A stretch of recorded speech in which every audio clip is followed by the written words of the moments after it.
आप सभी ने यह लाइन तो जरूर सुनी होगी कि जो होता है अच्छे के लिए होता है। हम में से बहुत से लोग इसका सही मतलब नहीं जानते हैं, परंतु अगर किसी की मृत्यु होती है तब सभी यह कहते हैं कि जो हुआ अच्छा नहीं हुआ। तो फिर इस लाइन का क्या मतलब होता है कि जो होता है अच्छे के लिए होता है? तो आइए इसे एक कहानी के माध्यम से जानते हैं।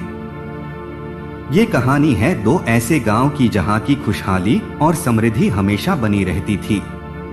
इन गांव का नाम था नंदी और रोहड़। ये शहर से सटे दो ऐसे गांव थे जो सबसे ज्यादा धनी और अमीर थे। लेकिन इन दोनों गांव में कुछ विभिन्नताएं थीं। नंदी गांव के लोग भगवान को बहुत ज्यादा मानते थे, लेकिन रोहड़ गांव के लोग ज्यादातर लोग नास्तिक थे, भगवान को नहीं मानते थे। नंदी गांव के लोग सच्चाई के राह पर चलते थे, लेकिन रोहड़ गांव के लोग लोभी और मतलबी थे।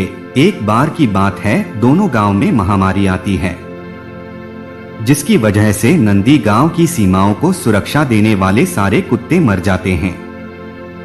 वहीं रोहड़ गांव के कुछ ही कुत्ते मरते हैं। महामारी फैलते फैलते अन्य जानवरों तक पहुंचती है और नंदी गांव के सारे जानवर मर जाते हैं।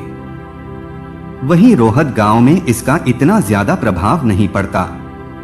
कुछ समय बाद नंदी गांव में एक नई घटना घटित होती है कि जिस तालाब से नंदी गांव को पानी आता था, वो तालाब धीरे धीरे सूखने लग जाता है, जिसकी वजह से अब नंदी गांव के लोगों को पानी की बहुत दिक्कत आती है।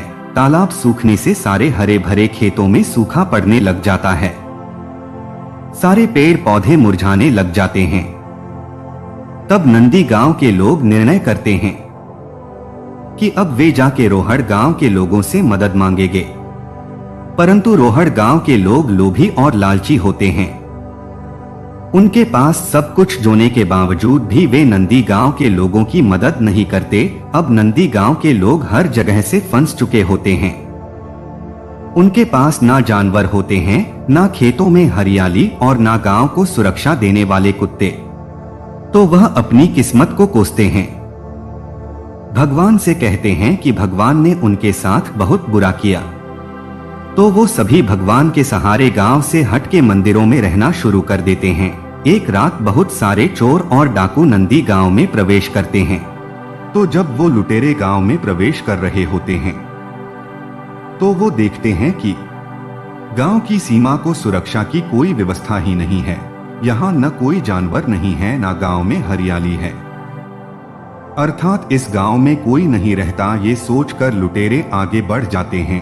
आगे बढ़कर जब वो रोहड़ गांव में पहुंचते हैं, तो देखते हैं कि गांव के सुरक्षा कर्मी भी हैं, कुत्ते भी भौंकने लगते हैं। लुटेरे सारे कुत्ते और सुरक्षा कर्मियों को मार देते हैं और देखते हैं कि गांव में हरियाली है, जानवर भी है, इंसान है। तो सारे लुटेरे गांव में फैल जाते हैं। जब वे सब कुछ लूट लेते हैं तो सारे गांव को आग लगा देते हैं, सारे लोगों को मार देते हैं और भाग जाते हैं। अगली सुबह जब आसपास के गांव वालों को इसका पता चलता है कि रोहड़ गांव में अब कोई भी नहीं बचा, पूरा गांव शमशान बन चुका है, तो नंदी गांव में किसी को हानि तक नहीं पहुंची। तब नंदी गांव के लोगों को समझ आता है कि भगवान ने उनके लिए जो भी दिक्कतें और परेशानियां दी, उनमें उनका ही भला था, अर्थात जो होता है अच्छे के लिए ही होता है।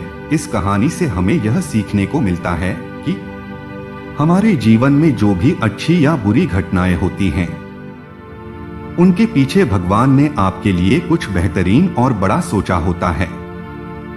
बस शर्त है कि आप खुश रहे।